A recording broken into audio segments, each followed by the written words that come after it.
السلام علیکم ورحمۃ اللہ وبرکاتہ۔ میں اپنا چینل روحانی وظائف کے ساتھ آپ کی خدمت میں ایک نیا وظیفہ لے کر حاضر ہوئی ہوں۔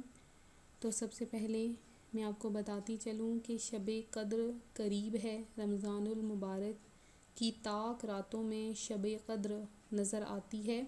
اس کی بہت زیادہ فضیلت ہے، جیسا کہ قرآن پاک میں آتا ہے کہ انا انزلناہ فی لیلۃ القدر، کہ لیلۃ القدر 1000 مہینوں سے بھی زیادہ افضل ہے۔ تو جب اس کی اتنی فضیلت آئی ہے تو اس میں عبادت کرنے کا ثواب بھی کئی گنا زیادہ کر دیا جاتا ہے۔ تو میں آپ کے سامنے ایک وظیفہ لائی ہوں کہ وہ وظیفہ ایسا ہے، اس کی فضیلت ایسی ہے کہ اس کو پڑھنے سے ہر مصیبت سے نجات حاصل ہو جاتی ہے، اور 1000 فرشتے اس کے لیے جنت کی دعا کرتے ہیں۔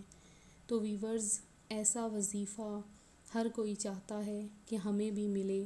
وہ وظیفہ کیا ہے کہ بعد نماز عشاء، شب قدر کی رات بعد نماز عشاء 7 بار سورۃ القدر جو کہ 30ویں پارے میں ہے وہ پڑھنی ہے، صرف 7 بار۔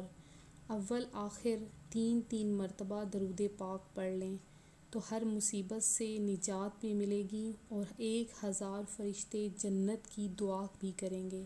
تو کس قدر فضیلت ہے، اس رات کو غفلت سے نہ گزاریں، بے حد و حساب دعا کریں، عبادت کریں، ہمیں بھی دعاؤں میں یاد رکھیے گا۔ تو حاضر ہوتے ہیں نئے وظیفے کے ساتھ۔ تو جنہوں نے میرا چینل سبسکرائب نہیں کیا وہ سبسکرائب کر لیں تاکہ ہر آنے والی ویڈیو آپ کو موصول ہو سکے، اور دعاؤں میں یاد رکھیے گا۔ اللہ حافظ۔